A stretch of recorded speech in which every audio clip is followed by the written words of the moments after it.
When I get my hands on Indio and that $10,000, I'm gonna buy myself a little place, possibly retire.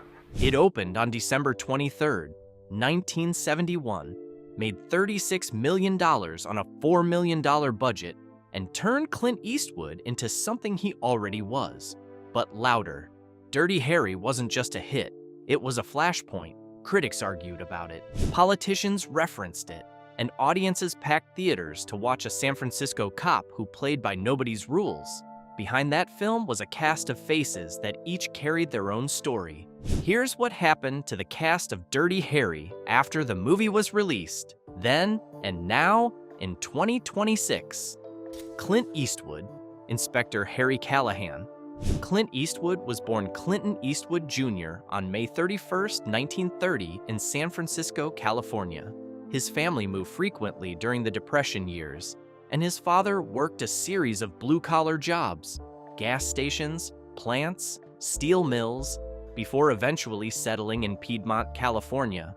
Eastwood took up the piano seriously as a teenager, a love he has maintained his entire life. After high school, he worked as a lumberjack, a steel worker, and a lifeguard before being drafted into the Army in 1951. He was stationed at Fort Ord in Monterey, California, where he worked as a swimming instructor. A film scout noticed him on the base and arranged a screen test. His early career was slow. He spent years in television, most notably as Rowdy Yates on the CBS Western series Rawhide, which ran from 1959 to 1965. 6 seasons and 217 episodes. It paid the bills, kept him visible, and taught him a great deal about working efficiently on a set, a discipline he would carry into his directing career. He supplemented it with 3 Italian-produced spaghetti westerns in the mid-1960s, made by director Sergio Leone, A Fistful of Dollars in 1964, For a Few Dollars More in 1965, and The Good, the Bad, and the Ugly in 1966. These made him an international star. Leone's unnamed gunfighter, lean, silent, lethal, operating entirely outside of institutional morality, was a blueprint for every character Eastwood would play for the next 2 decades. He then aligned himself with director Don Siegel, and the partnership changed both of their careers. They made Coogan's Bluff in 1968, 2 Mules for Sister Sarah in 1970, The Beguiled in 1971, and Dirty Harry in 1971. 4 films in 4 years. Dirty Harry arrived as the 4th of those collaborations, and it arrived with the full weight of Eastwood's screen persona behind it. Inspector Harry Callahan was a character that studios had been trying to get made for years. Frank Sinatra was originally cast in the role, but had to withdraw due to a hand injury. John Wayne turned it down, reportedly feeling the character's methods were too extreme even for him. The role eventually found its way to Eastwood, who by then embodied a particular kind of physical stillness and moral certainty that the character required. Callahan didn't explain himself, didn't apologize, and didn't bend. On the right actor, those qualities are compelling. On the wrong actor, they would have been insufferable. The film cost $4 million and grossed approximately $36 million in its domestic theatrical run alone, a figure that made Warner Brothers very interested in a sequel. Eastwood had already founded his own production company, Malpaso Productions, and used it to maintain creative control over his projects in a way that was unusual for a star of his era. He would produce or executive produce virtually every film he appeared in or directed from that point forward.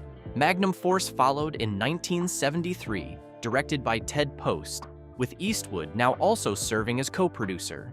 The Enforcer in 1976, Sudden Impact in 1983, which he also directed, and which gave the world the distilled version of the Callahan catchphrase that the original film had made famous. The Dead Pool in 1988 wrapped the series. 5 films across 17 years, each building on the cultural weight of the first. But the Eastwood story after Dirty Harry was not primarily a story about sequels. It was a story about a performer becoming a filmmaker of real consequence. He directed Play Misty for Me in 1971, the same year Dirty Harry was released, in which he also starred as a radio DJ being stalked by an obsessive listener. It was a confident directorial debut that demonstrated he had not spent all those years on Don Siegel's sets without absorbing something essential. He then directed High Plains Drifter in 1973, The Outlaw Josie Wales in 1976, which he took over from director Philip Kaufman midway through production, and which he later said he considered his first mature film as a filmmaker. Bronco Billy in 1980, Firefox in 1982, and Bird in 1988, a lyrical, formally ambitious film about the jazz musician Charlie Parker. Bird won the César Award in France for Best Foreign Film and showed that Eastwood's interests as a director extended well beyond action. Unforgiven in 1992 was the film that settled the critical argument about whether Eastwood was a genuine auteur or simply a powerful star who knew how to delegate. The film won 4 Academy Awards, including Best Picture and Best Director. It also used the Western genre to say something serious and irreversible about violence and myth, the very things that Eastwood's entire screen career had been built upon. Coming from him, those questions had an authority they couldn't have had from anyone else. Million Dollar Baby in 2004 won him a 2nd Best Director Oscar and a 2nd Best Picture. He became one of only a handful of directors in Academy history to win the directing award twice. Along the way came Mystic River in 2003, Letters from Iwo Jima in 2006, Changeling in 2008, Gran Torino in 2008, American Sniper in 2014, Sully in 2016, 1517 to Paris in 2018, Richard Jewell in 2019, and Cry Macho in 2021. He also served as mayor of Carmel by the Sea, California, from April 1986 to April 1988, winning the election largely on a platform opposing a proposed ordinance that would have restricted ice cream sales in the town's commercial zone. He won convincingly and has maintained a home in Carmel for decades. His most recent film as director was Juror Number 2 in 2024, a legal thriller released by Warner Brothers that received strong critical notices and was made when Eastwood was 94 years old. On his 95th birthday in May 2025, he told an Austrian newspaper that he was in pre-production on a new project and had no intention of stopping. As of 2026, reports suggest he has largely withdrawn from Hollywood and is spending his time on his properties in Carmel and Pebble Beach, focused on painting and piano. He lost his longtime partner, Christina Sandera, to an undisclosed illness in 2024, a loss he has not spoken publicly about. He also lost his close friend, Gene Hackman, who died in February 2025 at age 95. There was no finer actor than Gene, Eastwood said in a statement to Variety. He was also a dear friend whom I will miss very much. Clint Eastwood turns 96 in May 2026. Andrew Robinson, Scorpio. Andrew Jort Robinson was born on February 14, 1942, in New York City. He came up through the New York stage, working in experimental theater and off-Broadway productions through the 1960s, the kind of environment that valued risk, discomfort, and the willingness to dissolve entirely into a character. He studied at the University of New Hampshire, then transferred to the New School for Social Research in New York, earning a BA in Theater Arts, and later attended the London Academy of Music and Dramatic Art on a Fulbright scholarship. He was, by the time he arrived at Dirty Harry, a committed and formally trained stage actor who had never appeared in a major film. Dirty Harry was his feature film debut. Director Don Siegel and Clint Eastwood selected him for the Scorpio role after watching him perform in a stage production of Dostoevsky's The Idiot. Siegel reportedly said he wanted an actor with the face of a choir boy, someone whose appearance would create a genuinely disturbing contrast with the character's actions.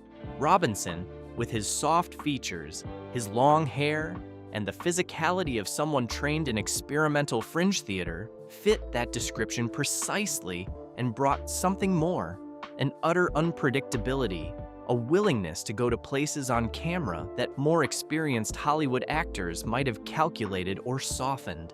The Scorpio Killer was loosely modeled on the real Zodiac Killer, who had been actively terrorizing the San Francisco Bay Area since the late 1960s and had sent taunting letters to newspapers that had been published publicly. Robinson studied everything that was known about the Zodiac's behavior, the communications, the disturbed humor, the sadistic need to make his pursuit part of the performance, and folded those elements carefully into his characterization. The result was one of the most genuinely unsettling villain performances in American crime cinema. Shrill in one moment, childlike in the next, crying and cackling sometimes within the same scene in ways that made the character feel genuinely unmoored from any recognizable psychology. The performance was so convincing that Robinson received death threats via telephone after the film's release. People called his home number. There were direct threats to his safety. He has spoken about the experience multiple times over the decades, noting the strange loneliness of having done something that alarmed the public so thoroughly that even his theater friends back in New York disapproved of him. Some felt he had sold out by appearing in a film they viewed as politically dubious. He was caught between two sets of people who were each angry at him for opposite reasons, and the actual craft of what he had done on screen got lost in the noise. The typecasting that followed was severe and lasted years. He was offered villains, psychotics, and killers almost exclusively. He told interviewers he was turned away at auditions simply for looking like Scorpio. He returned to work with Siegel and Charlie Varick in 1973 in another unsavory role. He worked steadily in television through the 1970s, including a stint on the soap opera Ryan's Hope that earned him an Emmy Award nomination, and appeared in various films before Hellraiser in 1987 gave him a rare lead role as a sympathetic character, a small but significant shift. The sustained professional satisfaction came with Star Trek, Deep Space Nine, beginning in 1993. Robinson had read for the role of Odo and was redirected to Elam Garak, the Cardassian tailor who is also a spy, an exile, and an endlessly fascinating paradox. The character was initially intended to appear only in the pilot, but Robinson's performance was so layered and so interesting that the writers created more episodes built around him throughout the show's 7 seasons. He appeared in Garak episodes from the pilot through the series finale in 1999, and the character became one of the most beloved in the entire franchise. He helped found the Matrix Theater Company in Los Angeles in the early 1990s. His direction of Endgame and The Homecoming at the Matrix in 1995 and 1996 won him 2 Los Angeles Drama Critics Circle Awards. He taught in the MFA acting program at the University of Southern California for many years, eventually serving as its director, and has described teaching as one of the great pleasures of his professional life. In 2025, Robinson joined the recurring cast of the Amazon MGM Plus series Spider Noir, the noir-styled Marvel series set in 1930s New York starring Nicolas Cage. He was 83 years old. Andrew Robinson turns 84 in February 2026. Rennie Santoni, Inspector Chico Gonzalez.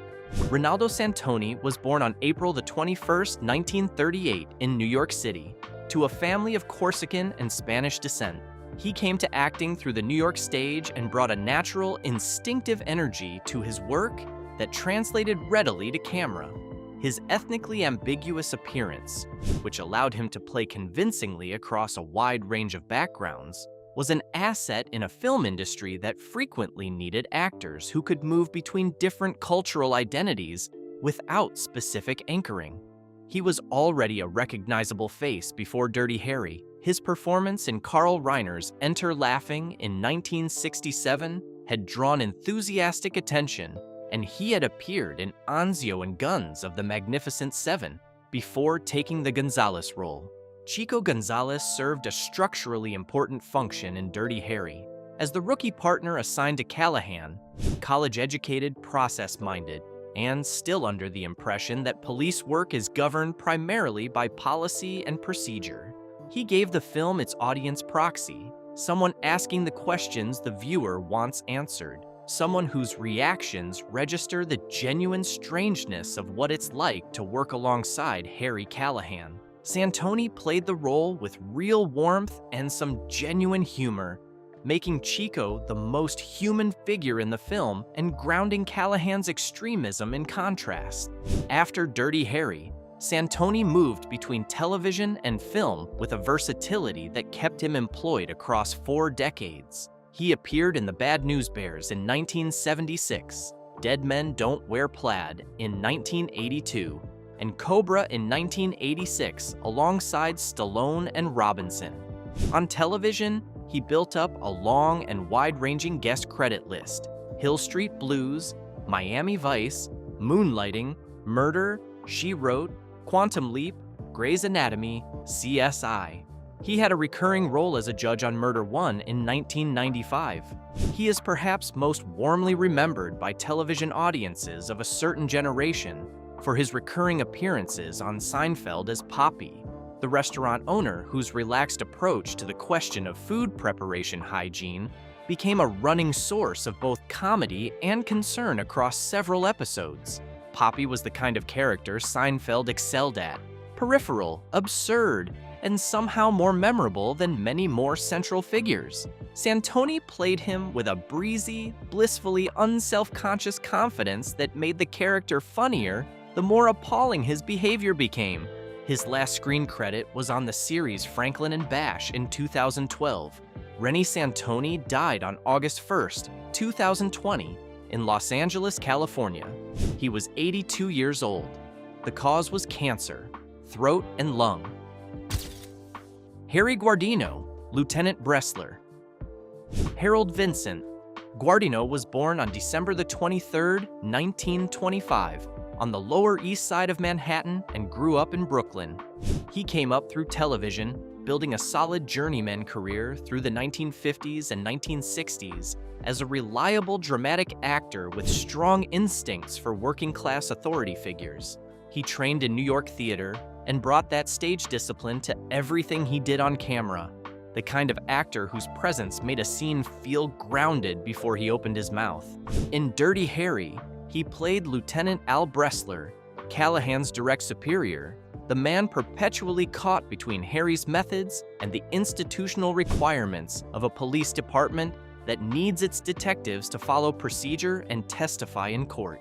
Bressler respected Callahan while being genuinely exasperated by him.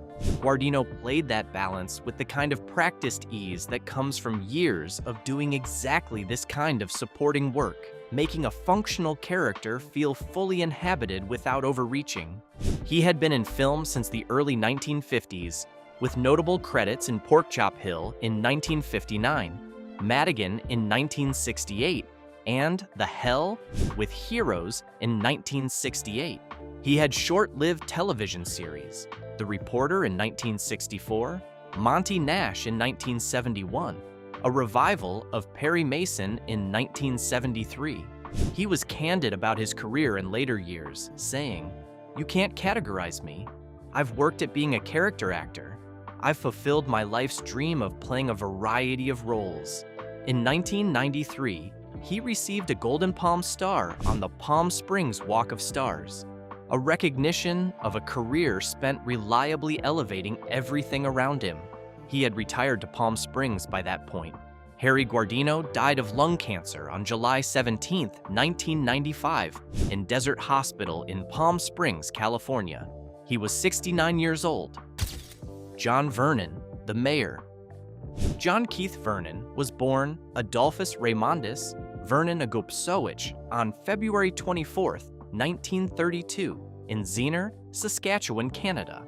He trained at the Banff School of Fine Arts and the Royal Academy of Dramatic Art in London, a thoroughgoing classical education that gave him a commanding vocal authority and a precise understanding of how presence is constructed on a stage or in front of a camera. He built his early career in Canadian television before crossing into Hollywood, where his deep, measured voice and naturally imperious bearing made him one of the most sought-after authority figures in American film and television for more than 4 decades. In Dirty Harry, he played the mayor of San Francisco, unnamed in the film, a politically cautious official whose instinct is always to manage optics rather than solve the problem, and whose relationship with Callahan is defined by a fundamental incomprehension of how the detective thinks. Vernon played the role with a particular cold propriety, the politician's skill of appearing reasonable while missing the point entirely, and the institutional blindness of a man who has confused the procedures of power with its purpose. Vernon's most beloved role came 7 years after Dirty Harry, when John Landis cast him as Dean Wormer in Animal House in 1978, the rigid, vindictive college administrator who has made the destruction of Delta House his personal mission. Landis later said he cast Vernon specifically because he had watched the actor lock eyes with Clint Eastwood in The Outlaw Josie Wales in 1976 and found the intensity of that moment impossible to forget. The intuition was correct. Vernon's absolute conviction in his own authority made Dean Wormer a comic villain of the first order. The gap between his self-image and his actual significance was so wide that his every interaction with the Delta House members became its own kind of comedy. Vernon had also been active as a voice actor throughout his career. Most notably, his first screen credit was voicing Big Brother in a 1955 British film adaptation of George Orwell's 1984. He provided voices for Marvel's animated television series in the 1960s, for the anthology film Heavy Metal in 1981, and for Batman, the animated series in the 1990s. His voice was, in many ways, the most recognizable thing about him. John Vernon died on February 1st, 2005, in Los Angeles, California, of complications following heart surgery. He was 72 years old and died 23 days before his 73rd birthday. John Mitchum, Inspector Frank DiGiorgio. John Mitchum was born on September 6, 1919, in Bridgeport, Connecticut, the younger brother of Robert Mitchum, one of the defining leading men of post-war American cinema. Like his brother, John had an instinct for underplaying, for keeping things easy and natural on screen in a way that looked like no performance at all. He was also a lyricist and a songwriter, a close friend of John Wayne, who once said of him, "John Mitchum thinks like I think and writes like I wish I could." In Dirty Harry, he played Inspector Frank DiGiorgio, Callahan's colleague, and in the film's casual way, his friend. DiGiorgio is the cop Callahan has no conflict with, the person in his professional life who simply shares his view of the job without friction. Mitchum underplayed the role with complete ease. He then returned to play DiGiorgio in Magnum Force, The Enforcer, and 2 other Dirty Harry sequels, one of the most consistent recurring presences across the entire franchise. His career was long and wide-ranging. He appeared in more than 160 productions across 4 decades of film and television, westerns, crime dramas, cop shows, and variety programs. He and Robert occasionally performed together, and John's songwriting extended to collaborations with Dan Blocker of Bonanza. John Mitchum died on November 29, 2001, in Los Angeles, California. He was 82 years old. Don Siegel, director. Donald Siegel was born on October 26, 1912, in Chicago, Illinois. His father was a mandolin virtuoso, and Siegel spent much of his youth in England, where he attended Jesus College, Cambridge, and later trained at the Royal Academy of Dramatic Art in London, a cultural formation that gave him a formality and a seriousness about craft that would define his best work. He returned to the United States during the Depression and entered the film industry at Warner Brothers in 1933, beginning as a librarian of stock footage before moving into editing. He learned filmmaking from the inside out, not from the director's chair, but from the editing room, which is where the real logic of film construction is most directly visible. He created montage sequences for Warner Brothers for years, assembling the editing-heavy opening of Casablanca, among many others, before being given his first opportunity to direct in the mid-1940s. His first two short films, Star in the Night and Hitler Lives, both in 1945, both won Academy Awards, which was an unusual way to enter the feature film world. He spent the next decade making tight, efficient genre pictures, crime films, westerns, war films, working with actors who were either already stars or about to become them. Robert Mitchum, Steve McQueen, Audie Murphy. Invasion of the Body Snatchers in 1956 was the film that established his reputation as someone capable of more than polished B-movie work. A modest science fiction film on a small budget, it used its story of alien pod people replacing humans with emotionless duplicates to create a paranoid portrait of conformity in Cold War America that film scholars and cultural critics were still writing about 50 years later. His working relationship with Clint Eastwood began in 1968 with Coogan's Bluff and produced 5 films in 4 years, a collaboration built on genuine mutual respect and a shared preference for working fast and without waste. Eastwood has spoken about Siegel many times over the years, consistently describing him as one of the 2 directors who most fundamentally shaped how he thought about making movies. The other was Sergio Leone. Coming from Eastwood, that is about as high a compliment as the profession offers. Dirty Harry was the biggest commercial success of Siegel's career, the film that most people mean when they say his name. He had no involvement in any of the sequels. After Dirty Harry, he continued working at the same pace. Charlie Varick in 1973, a taut heist picture starring Walter Matthau that many Siegel admirers consider his finest film. The Black Windmill in 1974, The Shootist in 1976, John Wayne's Final Performance, a Western about a gunfighter dying of cancer who chooses how to face the end of his life. Telephone in 1977 with Charles Bronson and Lee Remick, Escape from Alcatraz in 1979, his final collaboration with Eastwood, which remains one of the most technically precise and genuinely suspenseful prison escape films ever made. Rough Cut in 1980 with Burt Reynolds. His final film was Jinxed. In 1982, a production that was troubled from the start and became the unhappy ending to a remarkable filmmaking career. Don Siegel died on April 20th, 1991 in Nipomo, California, after a prolonged illness. He was 78 years old. Clint Eastwood attended the funeral.